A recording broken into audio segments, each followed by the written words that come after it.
Venezuela, Dios nos bendiga. Estaba esperando la coletilla de entrada del programa, Jai, pero no te preocupes.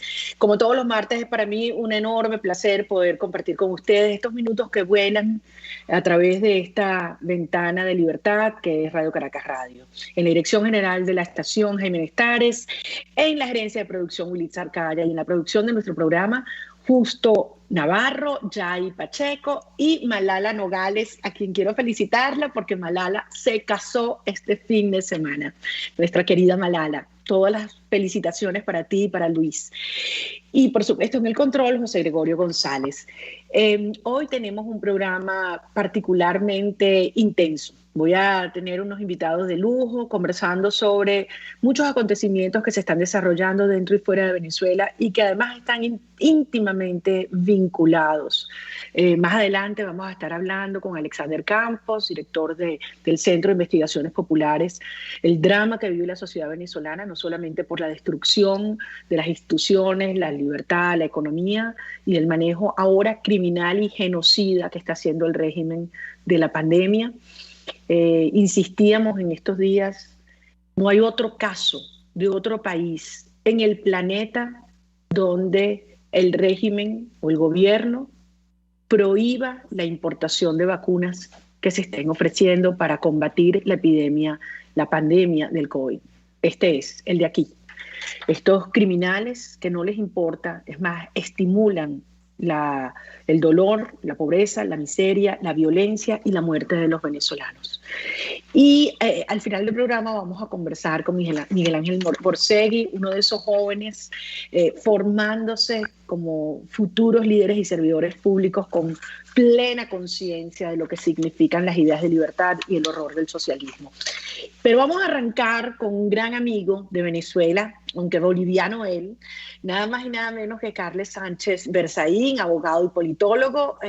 Carlos es director del Inter-American Institute for Democracy y fue ministro de Gobierno y ministro de Defensa de Bolivia en los dos gobiernos de Gonzalo Sánchez de Lozada.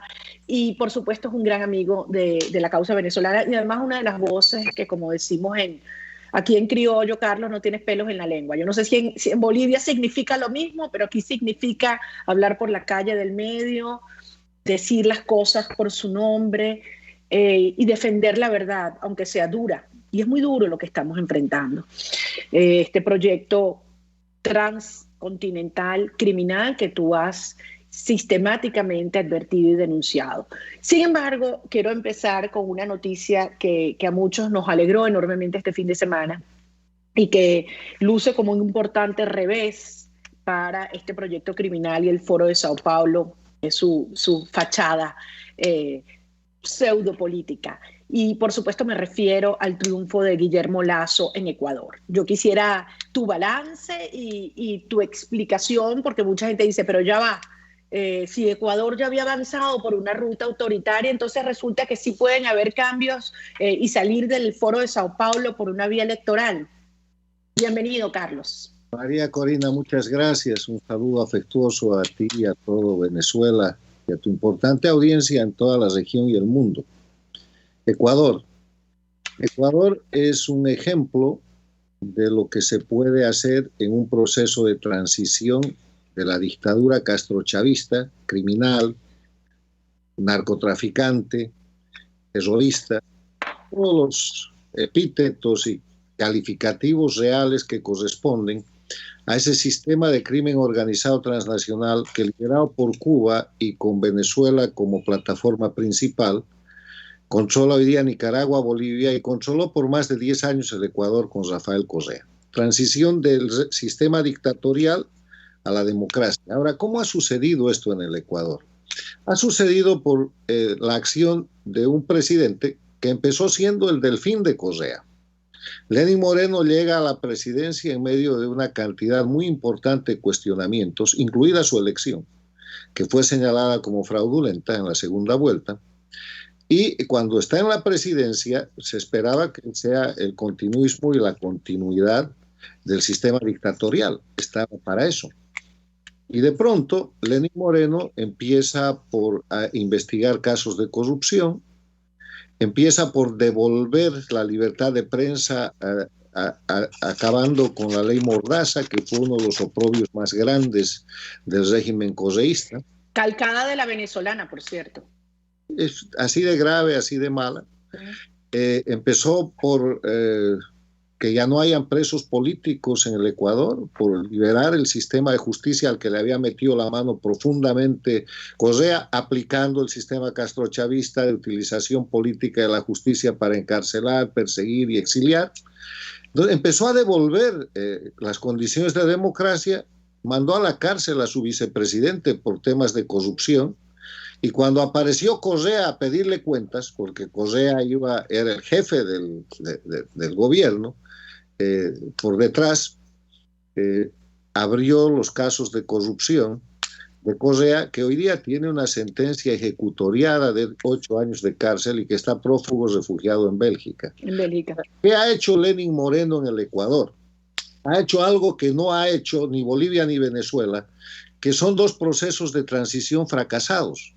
Porque en Bolivia empieza un proceso de transición en noviembre del 2019 con la renuncia de Evo Morales y la presidencia de Yanine Áñez, y en un círculo vicioso en 11 meses le devuelven todo el poder a la dictadura. En Bolivia el pregón es: salió el dictador pero no la dictadura, y Yanine Áñez, en vez de dirigir un gobierno de transición, hizo un gobierno de continuismo, y el resultado es que hoy día la dictadura es plena, disfrazada de democracia, y Yanine está en la cárcel con las leyes de la dictadura. En Venezuela, hace más de 2 años, se reconoce un presidente legítimo para empezar un proceso de transición a la democracia, pero de inmediato el factor político de soporte de ese presidente legítimo en la Asamblea establece un estatuto para la transición a la democracia donde invierte los papeles y donde nunca reconoce a Guaidó como presidente, le quita el poder y empieza un sistema de tolerancia con la dictadura que permanece. Pierden gradualmente el respaldo internacional del Grupo de Lima, y hoy día Venezuela está en la situación de buscar una salida de cualquier forma, con una comunidad internacional cansada por el fracaso de un proceso de transición que no fue. Entonces, con esos 2 ejemplos, la transición que sí fue la transición que no se esperaba. Porque lo que Correcto. Fue una gran sorpresa yo creo que incluso para muchos de los propios partidarios y colaboradores cercanos de Guillermo Lasso. No, la más grande sorpresa fue para los castrochavistas, empezando siguiendo por el G2 cubano, siguiendo con Maduro y terminando en La Habana con Castro y Díaz-Canel. O sea, la gran sorpresa fue que Lenín Moreno decidió apostar por los principios y valores de la democracia, y en una gestión que va a culminar 4 años, le devolvió a Ecuador los 5 elementos esenciales de la democracia. Le devolvió el respeto a los derechos humanos y las libertades individuales, le devolvió la vigencia del Estado de Derecho, nadie por encima de la ley, le devolvió la división e independencia de los poderes públicos. Esta mañana el fiscal acaba de hacer un operativo encarcelando al Contralor General del Ecuador por delitos de corrupción de Petroecuador. Imagínense una cosa de esas con PDVSA en Venezuela o con IPV en Bolivia. Es inconcebible, pero en el Ecuador sucede. División e independencia de poderes ha llevado al Ecuador a una situación de elecciones libres y justas, porque no ha participado en las elecciones, no ha protegido ni puesto ningún candidato y ha garantizado un proceso del que nadie duda. Y con todo esto ha garantizado la libre organización política. Entonces, Lenín Moreno y su gobierno son el ejemplo de un proceso de transición. En la otra mano, Bolivia y Yanine Áñez son el ejemplo de consolidación de la dictadura con careta de democracia, y Venezuela está en medio de las 2 cosas. O tiene la oportunidad de hacer una verdadera transición como el Ecuador, o va a terminar, que hasta ahora parece lo más probable, simulando y falsificando una democracia para decir que hubo transición y asentando nada más una dictadura electoralista. Ahorita volvemos al caso Venezuela específicamente y exactamente lo que tú dices, esas 2 rutas o únicas opciones, ¿no? En un momento realmente existencial para la nación. Pero me gustaría que elaboraras un poquito más, Carlos, el impacto que tú crees que podría tener esta elección de Guillermo Lasso en dinámicas que están llevándose adelante en la región. Tenemos un año muy intenso en temas electorales, está el caso de Perú, está la situación en Chile, el año que viene elecciones en Argentina para el Parlamento. ¿Tú crees que hay una onda expansiva que pueda ayudar a contener la ofensiva en la que está el Foro de Sao Paulo y sus criminales aliados internacionales? Pongamos esto en contexto. La ofensiva del Foro de Sao Paulo es nada más la ofensiva del castrochavismo. El Foro de Sao Paulo es uno de sus instrumentos. Además de eso tienen el grupo de Puebla. La Internacional Progresista. Tienen al presidente de la Argentina y a Cristina Kirchner, que son un gobierno en un país democrático pero absolutamente castrochavista. Tienen el apoyo de devolución de facturas de López Obrador desde México, y tienen un proyecto de desestabilización regional que está en aplicación desde el año 2019. Año en el que le dan un golpe de Estado a Lenín Moreno precisamente en el Ecuador, y Lenín Moreno soporta el golpe de Estado y puede seguir conduciendo democráticamente a su país.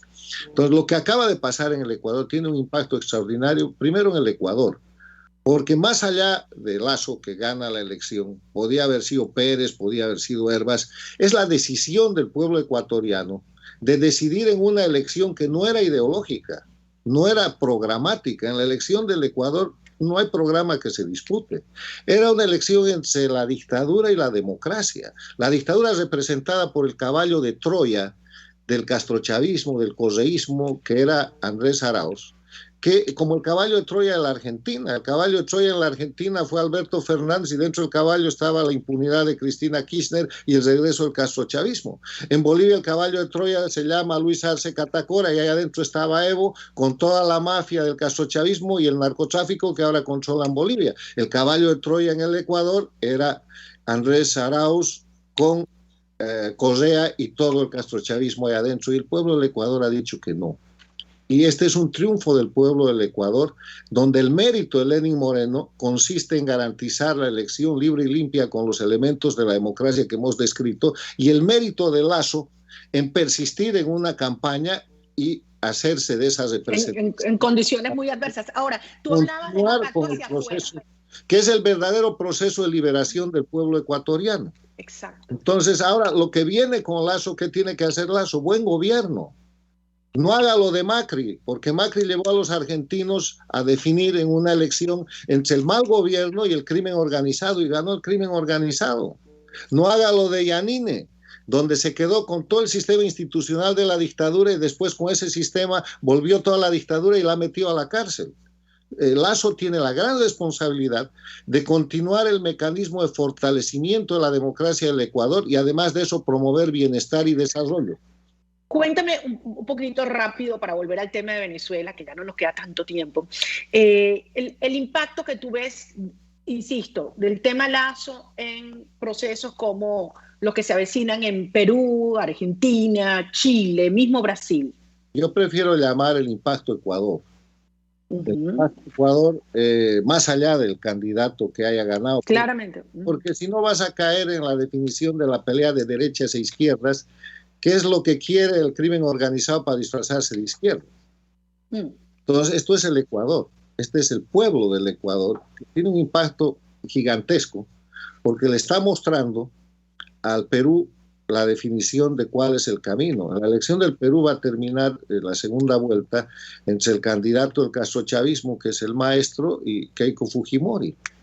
Y sin ser santo de la devoción de muchos, Keiko Fujimori es la representante de la democracia y el otro es el representante de la dictadura. El eje de confrontación se repite. Cuando vayas a las elecciones de constituyentes, en esa trampa terrible en la que ha caído Chile, la disputa va a ser la misma. El eje de confrontación es entre dictadura castrochavista de crimen organizado y democracia. Y el ejemplo del Ecuador es que la democracia gana. Y hay que profundizar y hay que insistir en ese eje de confrontación, porque ellos lo tratan de disfrazar de derecha, de izquierda, de populismo, de extrema derecha, de progresismo. Eso no existe. De hecho, Carlos, es tan así que hasta para la Comunidad de Madrid, hoy en día en España, ese es el eje que se está planteando, comunismo-libertad. Es decir, hasta allá han llegado los tentáculos de este sistema, ¿no? Mira, Carlos, no quiero que te... Ajá, perdón, no te interrumpo. Es crimen organizado disfrazado de política. ¿Qué tiene de comunista el español que es agente del castrochavismo, que con el dinero de Venezuela, de Cuba y de Bolivia ha construido un partido que se llama Podemos, este señor Iglesias, y que se presenta como la representación antidemocrática en España? De comunista no tiene nada, es crimen organizado desde su origen. Además, hay que ser precisos en la nomenclatura. La dictadura es la dictadura de delincuencia organizada y la democracia. La democracia quiere decir libertad, respeto a los derechos humanos, Estado de Derecho, todos los principios y valores. Lo otro quiere decir lo que está pasando en Venezuela y en Cuba. No entran las vacunas porque el pueblo tiene que depender de la dictadura y de la opresión. Y morir, y huir. Ellos quieren al pueblo de Venezuela huyendo en millones y millones por las fronteras. Corina, lo que tú llamas huir no es otra cosa que la reproducción del Mariel. Lamentablemente, históricamente, el Mariel, que fue el hecho en el cual de manera premeditada y alevosa la dictadura de Cuba inundó Estados Unidos con gente que ellos mandaban, migrantes, ha sido reproducida con millones en Venezuela, porque esa migración le crea problemas a todos. Le crea problema al migrante que tiene que salir, le crea problema a los vecinos. A los vecinos que reciben, claro. Esa es su arma de ataque. Es la misma que están usando en la frontera sur. Absolutamente. Necesitan debilitar el núcleo de la familia, y en el caso de Venezuela, además, eso es mucho más doloroso, porque lo que está ocurriendo aquí, Carlos, que nos estamos encontrando cada vez más y más hogares con niños que no han tenido alimentación, vacunas, educación, ni madres, ni mamás que los cuidan. Ahora, mira, ya va, no quiero que se nos acabe. Ese es el negocio del castrochavismo, porque cuanto más dependencia y miseria generen, más control tienen sobre y más vulnerable la sociedad, obviamente. Mira, no quiero que cerrar la entrevista, siempre es apasionante hablar contigo, Carlos, siempre me quedo con ganas de tener más y más tiempo. Volviendo al tema Venezuela, en los términos que tú decías, o sea, hay dos esquemas de transición, y el régimen, que le ha sido muy redituable plantear salidas entre comillas, convencionales, regresar una y otra vez a farsas electorales, una y otra vez a hablar de diálogo. Ya van 14 supuestas iniciativas de diálogo. Ahora nuevamente pretende embaucar a la sociedad venezolana y a un sector de la dirigencia política en una nueva farsa, y habla de no ceder espacios, etcétera, y se habla de renovar una autoridad electoral. En un sistema criminal, Carlos, ¿qué más tiene que pasar? Porque los venezolanos lo tenemos muy claro, para que la comunidad internacional entienda que esta farsa solo ayuda al régimen y que los cómplices de la tiranía son los que se están prestando a ella. Mira, yo creo que la confusión de la comunidad internacional es culpa de los venezolanos. Esto de reclamar a la comunidad internacional es importante, pero Venezuela en los 2 últimos años ha tenido el apoyo internacional que no existe, que no tiene precedente en la historia mundial. Si Cuba en la década de los 60 hubiera tenido ese sistema de respaldo, seguramente Fidel Castro no hubiera completado esa década. ¿Y de qué estoy hablando? Estoy hablando que el grupo que detenta el poder castrochavista en Venezuela, bajo la jefatura de Maduro, es un grupo que está calificado y procesado criminalmente en el marco de la Convención de Palermo, que es una convención mundial, en tribunales de Nueva York y de la Florida, y que tiene orden de búsqueda y captura con $15 millones de premio por Maduro, 15 millones por Tarek, 10 por no sé quién. O sea, es crimen organizado, y eso está escrito y está vigente. ¿Qué es lo que hay que hacer con eso? Aplicarlo. Subir las órdenes de captura en vez de 15, 20, 30. ¿Por qué están hablando políticamente con un prófugo de la justicia internacional? ¿Cuál es el sentido por el que la oposición venezolana, los líderes venezolanos, habiendo esa orden de captura internacional aplicada a la Convención de Palermo, sigan queriendo buscar solución electoral para convertir el crimen en hecho político y a los criminales en actores políticos? Si ustedes tienen la solución. Pero lo que tiene que hacer el pueblo y los líderes ecuatorianos es tomar la dimensión de los instrumentos que tienen. Venezolanos. Venezolanos y actuar en función de eso. Entonces, en esa dinámica, yo creo que Venezuela tiene extraordinarias opciones. El otro tema, quieren una transición, perfecto, pero la transición que se ha producido en el Ecuador ha sido una transición que ha tenido como base la reposición de los elementos esenciales de la democracia, que no son un misterio, son ley internacional y ley obligatoria en Venezuela, porque la convención sobre la democracia se llama Carta Democrática Interamericana, es un tratado constitutivo, está ratificado por Venezuela y lo único que tienen que hacer es cumplirla. O sea, los venezolanos tienen toda la ley, tienen toda la fuerza internacional de su parte porque hay una orden de captura contra el grupo que detenta el poder. Trabajen en ese sentido en vez de estar prestándose a la trampa, a la emboscada de mesas de negociación que los van a llevar al camino de la Bolivia de Yanine Áñez y Evo Morales, que hoy día es para ojos del mundo una democracia cuando en verdad es una dictadura electoralista con presos políticos, y la primera presa política es la víctima autora de eso, la expresidenta Yanine Áñez, con perseguidos políticos y con un sistema de corrupción y de narcoestado que no va a tardar en explotar. Mira, Carlos, se nos acabó el tiempo. No sabes cuánto te agradezco esta cruda conversación. Yo estoy convencida que las cosas hay que decirlas así como son. Yo decía en estos días, lo he estado repitiendo y suena duro, pero lo creo absolutamente. Para mí en este momento la ingenuidad es tan letal como la complicidad. Y aquí ya no hay espacio para ingenuidad. Los hechos son demasiado evidentes. Y la sociedad venezolana está clara de las dinámicas que están en curso. Y como tú bien dices, sí tenemos una ruta clara y tenemos una oportunidad. Tratarlos como lo que son. Sean proactivos, tomen iniciativa. Ahí está la orden de captura internacional de Maduro. ¿Qué está discutiendo el Grupo de Lima? Capturen a Maduro. Capturen esa orquesta de criminales que tiene alrededor y suban los precios de la captura por esa gente. Porque no podría ser que esa misma comunidad internacional que ha aplicado la Convención de Palermo obligue a los líderes democráticos de Venezuela, buenos o malos o lo que sea, a negociar con el crimen organizado para legalizarlo. Ahí estaría la gran contradicción. Un resultado como el de las FARC con Colombia, que miren... Y aquí tienes, mira lo que está pasando hoy en día. Bueno, Carlos, nos pasamos el tiempo, pero valió la pena. Hablar contigo es fascinante siempre, de verdad, mi respeto, mi profundo cariño.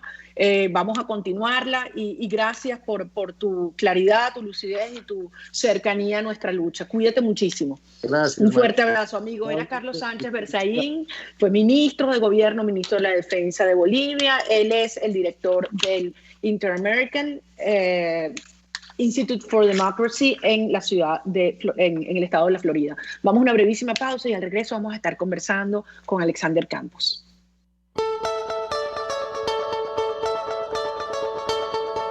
Les estamos presentando Contigo, el espacio donde tú y tus dirigentes se escuchan, solo por RCR 750.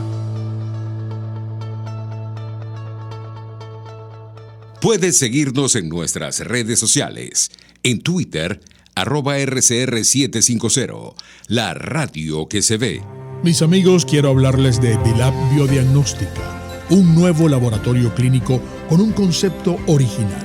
Además de estar dotado con los equipos de la más reciente tecnología y el personal de más alta calificación, Bilab Biodiagnóstica te ofrece ambiente y trato amables y los precios más económicos en todos tus exámenes de laboratorio.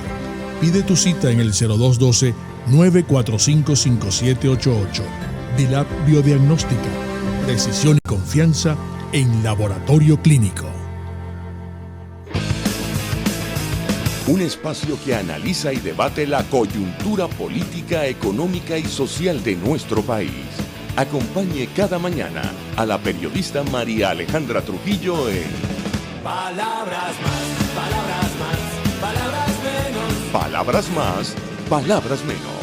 Informes, entrevistas, análisis y discusiones sobre los temas de actualidad.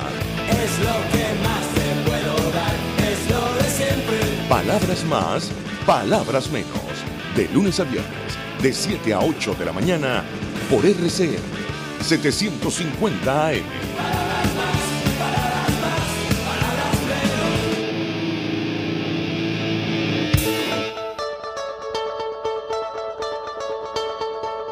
Pluralidad, libertad y respeto. Estás escuchando Contigo, solo por RCR 750.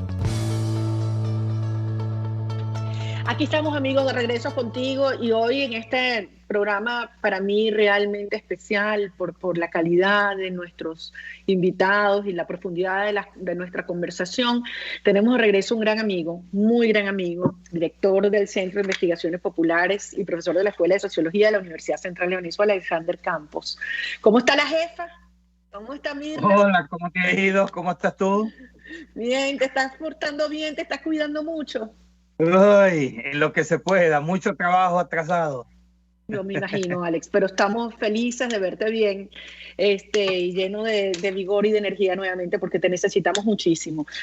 Alex, yo no puedo abordar tantos temas que quiero hablar contigo sin arrancar por lo que está sintiendo la sociedad venezolana hoy, que a pesar de tener, ¿sabes?, conciencia de que estamos enfrentando el mal absoluto, la crueldad total, la sociedad como que no se puede creer que estos criminales realmente se nieguen a recibir la ayuda que se ha ofrecido para enfrentar la pandemia del COVID, cuando sabemos los estragos que está ocurriendo mientras tú y yo estamos hablando. Yo todos los días recibo informaciones, compañeros del partido, amigos, familiares directos en todo el país que fallecen, de todas las edades, por cierto.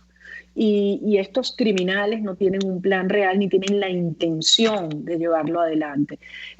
Yo califico esto como un crimen de lesa humanidad que tiene que elevarse ante la Corte Penal Internacional y ante las Naciones Unidas. Hay varias organizaciones trabajando en ese sentido. Yo sé que esto a ti no te debe sorprender, pero ¿cómo sientes tú que es la respuesta o sea, qué está sintiendo la gente cuando ve eso? Cuando ve que Nicolás Maduro dice: yo me vacuné, y vacuné a los cubanos, y vacuné al PSUV, y vacunó a la familia y a los testaferros, pero tú no. Mira, María, este es un tema realmente límite, a mi entender. Límite en el sentido que nos enfrenta con la realidad de cada quien y con la realidad del sistema. Es decir, es un tema ineludible, o no debería ser eludible. Sin embargo, precisamente por no querer afrontarlo, por no querer toparnos cara a cara con la realidad que este tema nos enfrenta, precisamente algunos los eluden. Y hay muchas formas de no enfrentarse con la realidad del sistema. Entre ellas, exigiéndole al sistema algo que no puede ofrecer. Yo estoy convencido que la vida no forma parte de las posibilidades del sistema. Es decir, se fundamenta precisamente sobre lo contrario. De eso tenemos lamentablemente todas las evidencias. Unos tipos que importaron leche podrida para darle a nuestros muchachitos, o sea, unos tipos que disparan a matar, unos tipos que Alexander, han tenido un año, la pandemia comenzó hace un año, toda la experiencia de lo que ha sido el aprendizaje, de lo que se debe hacer y de lo que no se debe hacer. O sea, con toda la plata que tienen, que se han robado, estafado, saqueado, $100 millones para Alex Saab, para defenderlo, tú vas a decir que no pueden pagar una vacuna que te la están, en muchos casos, regalando.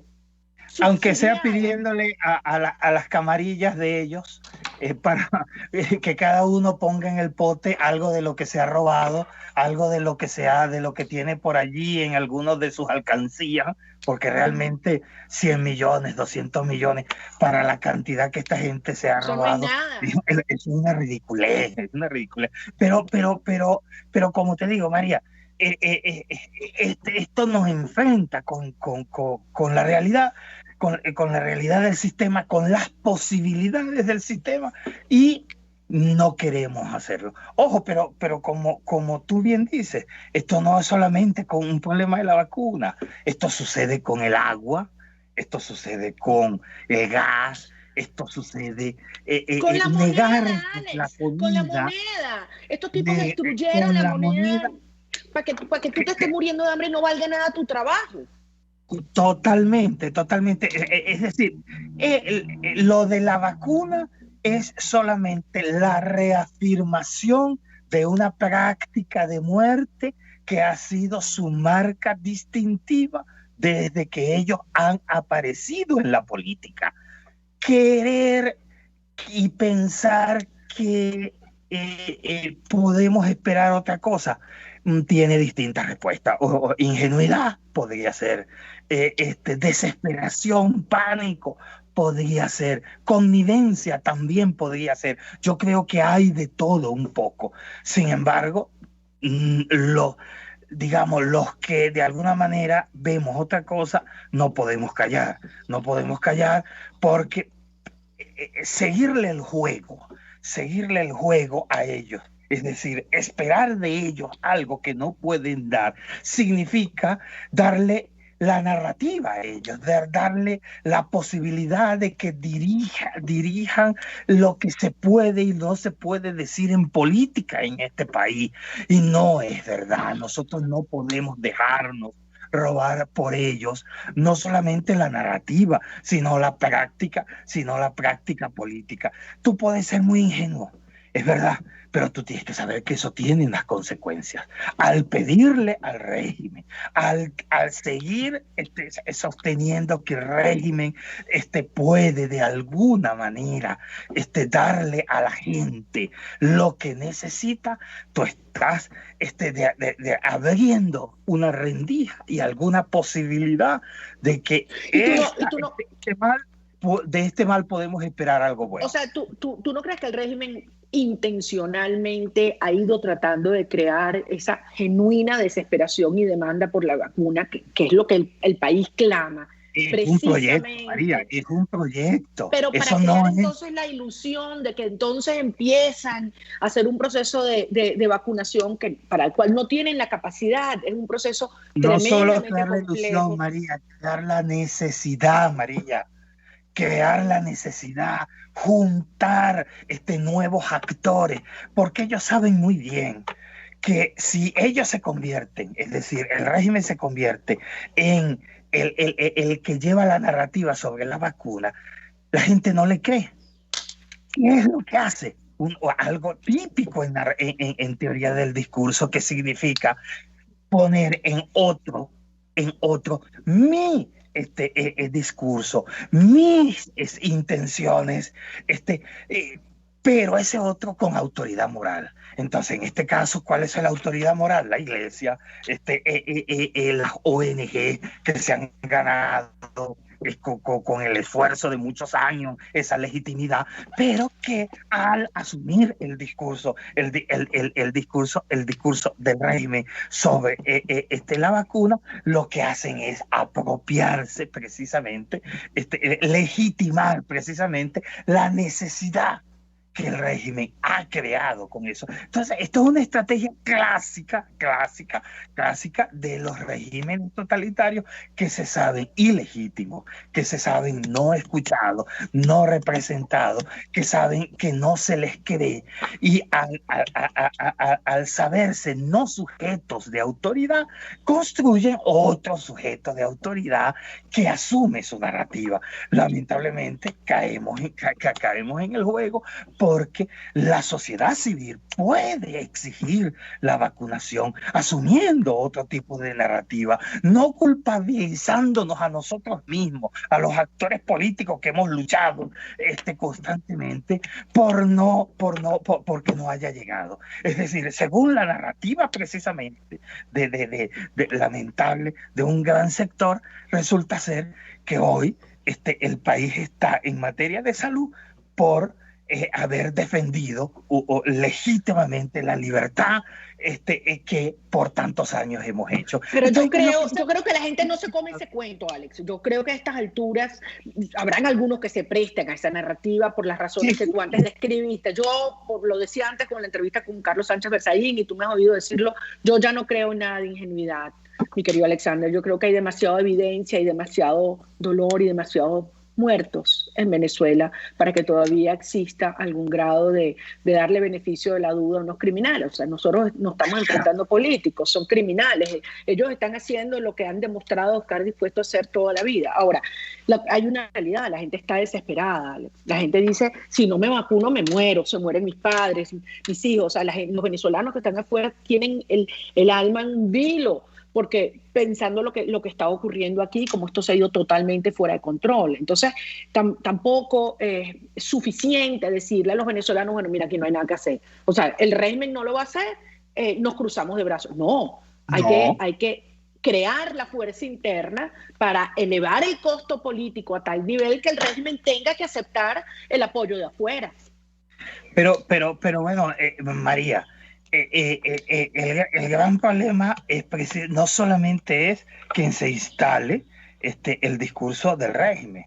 El gran problema es que además se instala la práctica política que el régimen quiere. ¿Cuál es la práctica política que el régimen quiere? Que nosotros nos dirijamos a él suplicándole por la vacuna.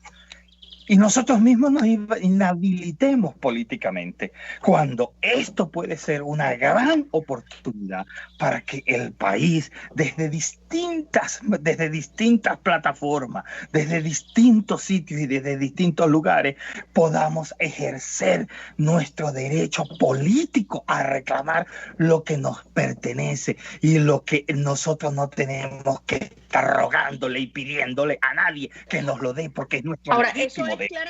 Eso es claramente un espíritu de confrontación y no un espíritu de cohabitación. Eso es claramente la sociedad que está clara que estos son una pandilla de secuestradores y delincuentes a los cuales hay que rodear para liberarlo. Y rodear no es solo desde afuera, también es desde adentro. Ahora, en este contexto, yo no puedo dejar de hablar contigo, porque yo la verdad es que te digo, Alex, uno a veces cree que ha perdido la capacidad de asombro y estos tipos se superan, ¿no? Entonces, ahora resulta que están discutiendo la designación de un nuevo, entre comillas, Consejo Nacional Electoral por una írrita asamblea que desconocimos todo. Y entonces la discusión de estos tipos se pone que si te dan uno, que si te dan dos, que si te dan cinco. ¿Cuál parte de esto estos tipos no entienden? ¿O es que creen que nosotros somos todos bobos porque estamos en horario infantil? Pero no, yo no sé si tú te das cuenta, María. Es repetir en este ámbito lo mismo que acabamos de decir. Exactamente lo mismo, la misma dinámica. Rogándole al régimen que me dé un rector de esto. Que asigne. Si puedes darme 1.5, mejor. Es decir, es decir, en el entendido que el tipo una vez va a estar para uno y otra vez va a estar para otro. Es decir, es siempre rogar, es siempre pedir, es siempre mendigar lo que tenemos por derecho que reclamar, lo que tenemos que por derecho exigir. Es seguir detrás del régimen, es no hacer política nuestra, no hacer política para la libertad, sino es hacer la política que ellos quieren que nosotros hagamos. Adicionalmente a eso, hay otro componente que no puedo dejar, otro argumento que complementa lo que tú dices, que a mí me resulta espeluznante, que es cuando dicen, bueno, pero es que eso es lo que la comunidad internacional pide. La comunidad internacional pide unidad y salida electoral. Es decir, ceder el liderazgo supuestamente a una comunidad internacional que sí sabe muy claro y que sí está muy consciente de la dinámica criminal que aquí se desarrolla y del impacto que tiene para ellos. ¿Cómo contraargumentas eso? Mira, María, yo en esto quisiera ser bien radical. Es decir, la comunidad internacional puede querer lo que le dé la gana, me perdona. No es la comunidad internacional la que vive diariamente y la que diariamente tiene que padecer en cada ámbito de su vida la coacción criminal de estos señores. No son ellos los que nos van a nosotros a decir cómo es estos que están aquí. Y lamentablemente, y esto hay que decirlo también para Estados Unidos, lamentablemente ellos quieren que nosotros en Venezuela leamos del régimen lo que ellos quieren que lean. No puede ser. Es decir, vamos a caer en la misma equivocación que ellos permanentemente han demostrado tener al leer este régimen. Pues no. Quizás se nos haga la lucha más dura. Quizás se nos haga la lucha más lenta.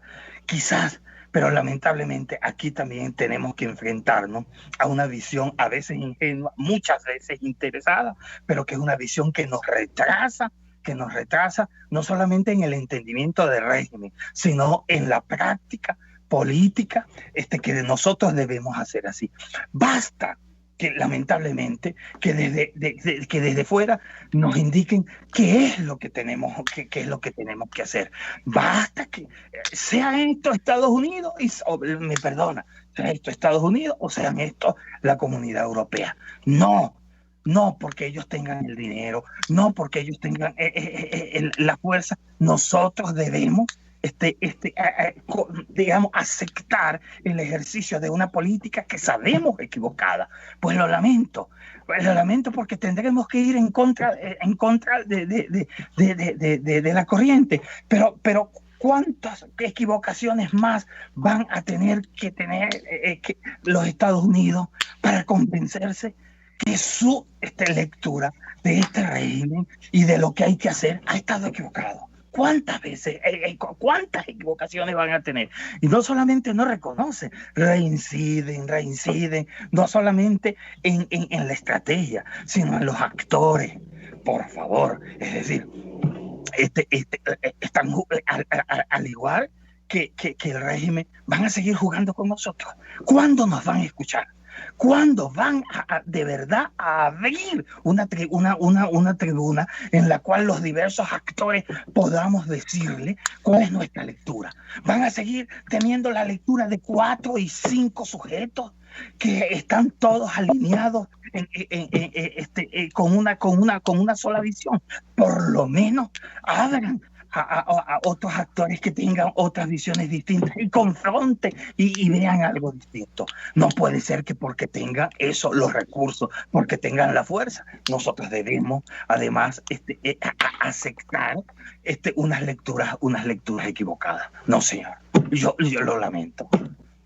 Pues yo no lo lamento, yo me alegro muchísimo que lo hayas dicho con todas las letras. Tú sabes muy bien cuál ha sido nuestra posición, Alex, y esto es en ese sentido tajante. Nosotros no podemos como sociedad pretender conformarnos con hacer la jaula más grande y que lancen alpiste y comodidades.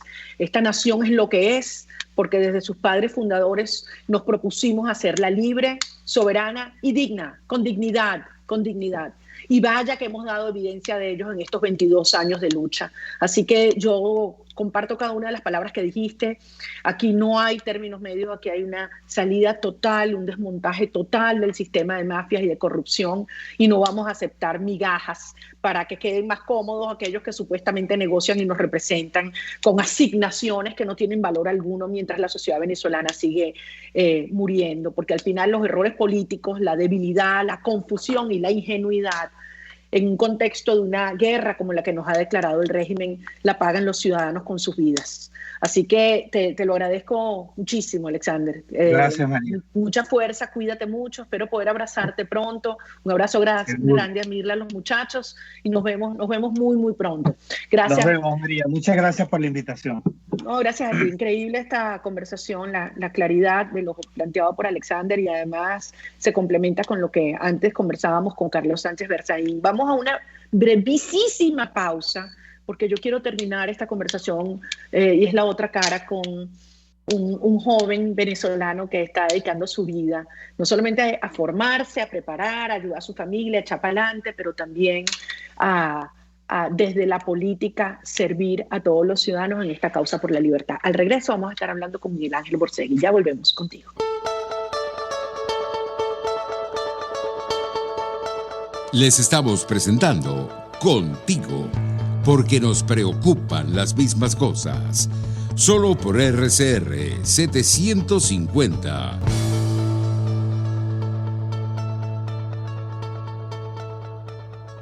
Puedes seguirnos en nuestras redes sociales.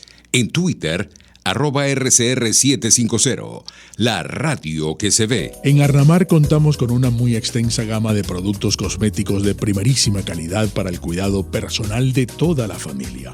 En Arnamar nos sentimos orgullosos de ofrecer tratamientos especiales para el cabello y para la piel, tanto de adultos como de niños, bajo las más estrictas normas internacionales. Y en Arnamar siempre estamos innovando para satisfacer las exigencias de la calidad de vida de hoy. Arnamar Cosméticos, toda una vida dedicada al cuidado personal de la familia venezolana.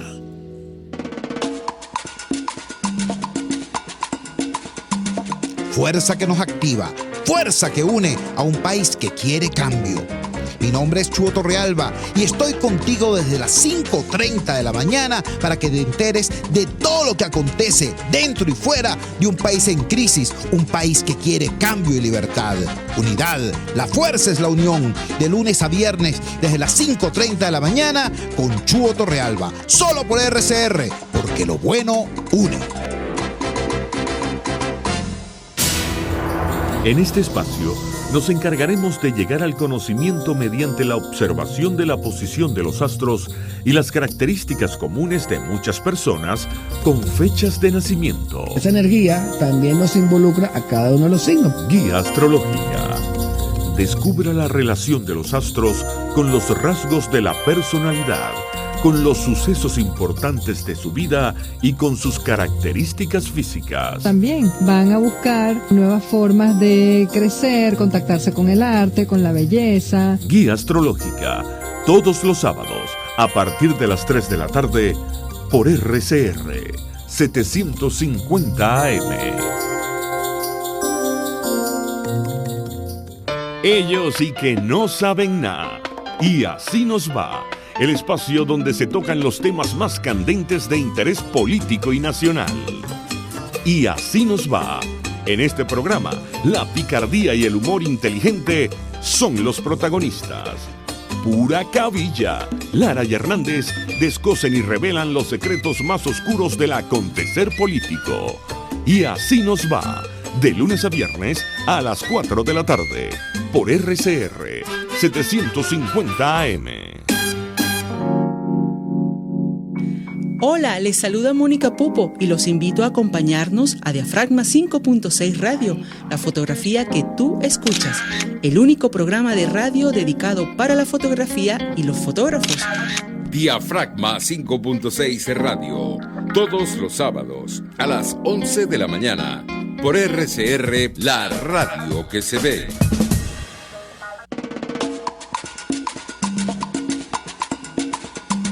Fuerza que nos activa, fuerza que une a un país que quiere cambio. Mi nombre es Chuo Torrealba y estoy contigo desde las 5:30 de la mañana para que te enteres de todo lo que acontece dentro y fuera de un país en crisis, un país que quiere cambio y libertad. Unidad, la fuerza es la unión, de lunes a viernes desde las 5:30 de la mañana con Chuo Torrealba, solo por RCR, porque lo bueno une.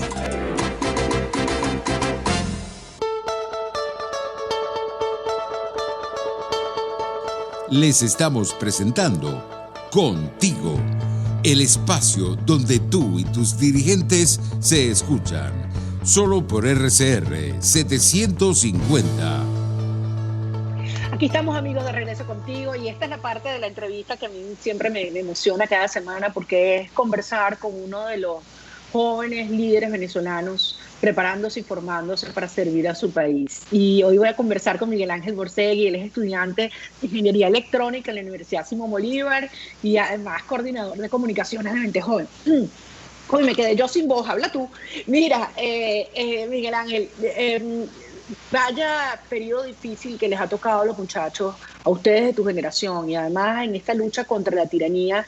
Bueno, la universidad eran espacios lógicos de encuentro, de movilización, y de organización, y resulta que bueno, que llevamos un año y las universidades públicas están prácticamente todas paralizadas, ¿no? ¿Cómo han hecho ustedes para no permitir que esa paralización que les ha impuesto, esta destrucción de la universidad, termine aplacando los bríos de los chamos y más bien que provoque una razón más para la lucha, para la denuncia, para enfrentar la tiranía?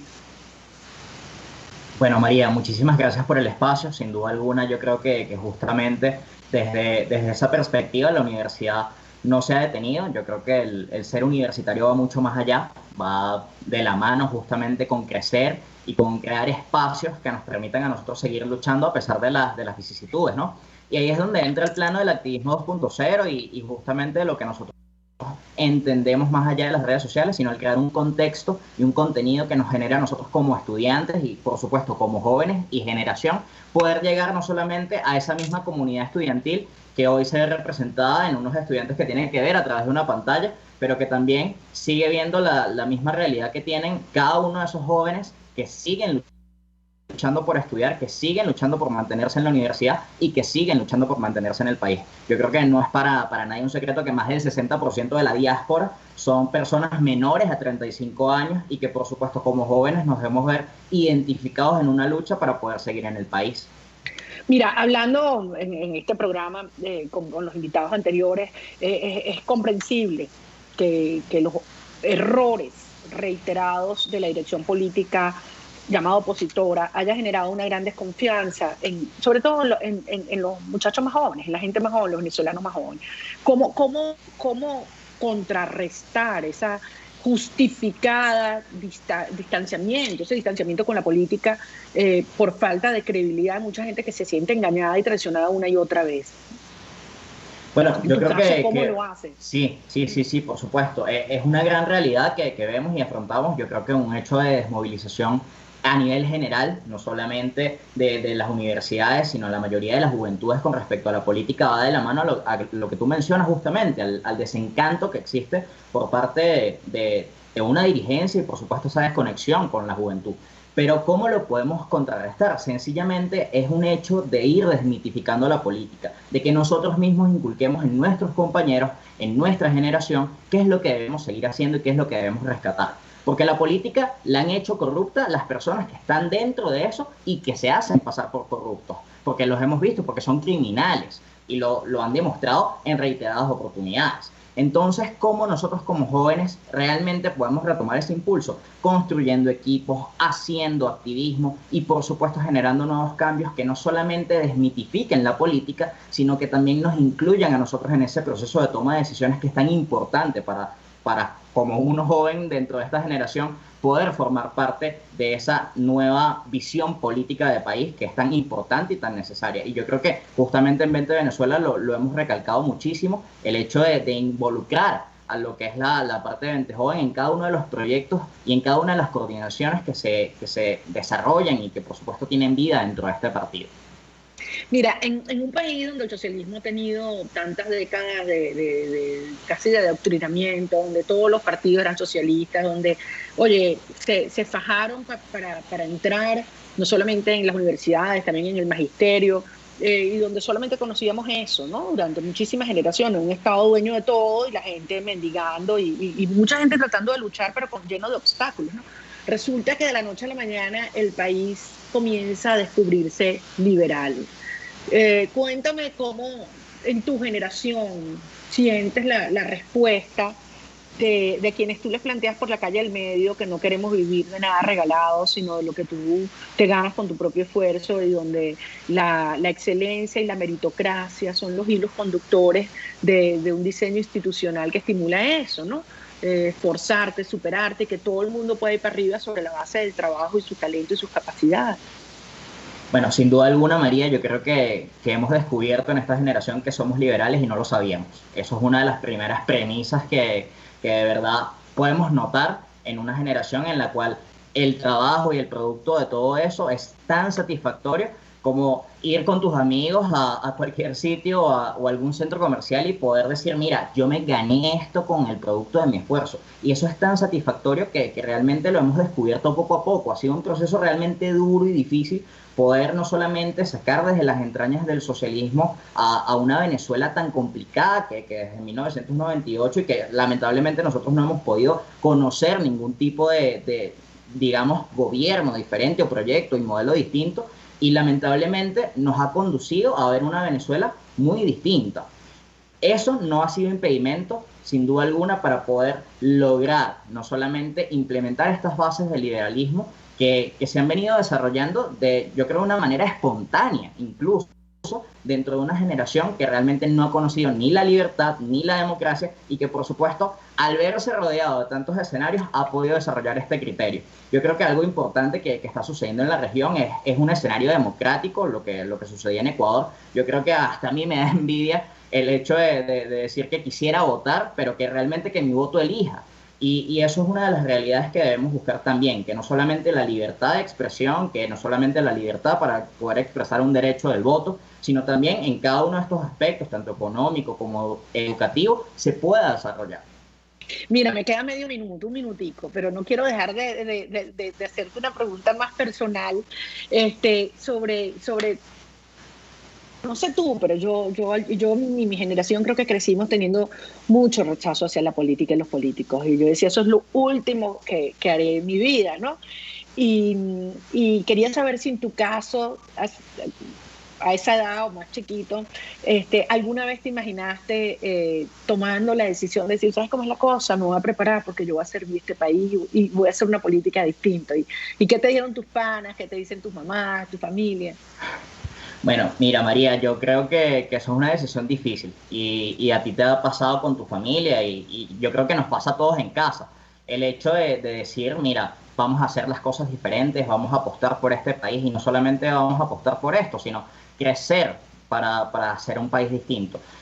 Yo creo que uno de los hechos que me marcó, y fue un antes y un después, fue el 2017, y yo creo que a muchísimas personas también le pasó así, el hecho de salir a las calles, de alzar la voz y seguir protestando. Yo creo que fue uno de los principales hitos que me permitió a mí poder tomar una decisión valiente y nada fácil. Yo creo que es una de las cosas que realmente nos marcan a nosotros, y es decir, mira, voy a renunciar a parte de lo que puede ser mi paz y mi tranquilidad, porque sé que estamos enfrentándonos a un régimen criminal y vamos a empezar a trabajar por un proyecto de país, un proyecto que me permita no solamente a mí y a mi generación ver un país diferente, sino también a las generaciones futuras, que yo le pueda contar a mis hijos que fui parte de la historia de este país y que por supuesto todos somos parte de esto, y cómo vamos a crecer y cómo vamos a salir de lo que es los estragos del socialismo y conocer esa Venezuela diferente. Oye, Miguel Ángel, no te imaginas lo que significa para mí escucharte, ¿sabes? De verdad que es revitalizante, y a todos los venezolanos que hoy nos escuchan aquí, en cualquier parte del mundo, lo que quiero decirles es que son miles y miles los muchachos que, como tú, hoy toman la decisión de seguir luchando por el país, que es aquí donde queremos vivir, aquí donde vamos a reconstruir nuestra familia, aquí donde vamos a hacer que prospere las oportunidades, el emprendimiento, la justicia y el reencuentro de cada uno de los que se han ido. Así que, mira, de verdad, mi cariño, mi respeto, tremendo trabajo que has hecho al frente de el área de comunicaciones de 20 Joven, y bueno, yo sé que ahora asumes retos aún mayores y súper orgullosa de trabajar y luchar contigo. Un beso gigante, cuídate mucho, ¿ok? Muchas gracias, María, igualmente. Bien, y mil bendiciones para ti y para tu familia. Cuídense todos muchísimo. Y a ustedes, mis queridos amigos, gracias por acompañarnos hoy aquí contigo. Cuídense mucho, protéjanse, Luchen, hablen duro, porque esta lucha tiene un solo destino, que es la libertad de Venezuela. Dios nos bendiga y hasta el próximo martes contigo.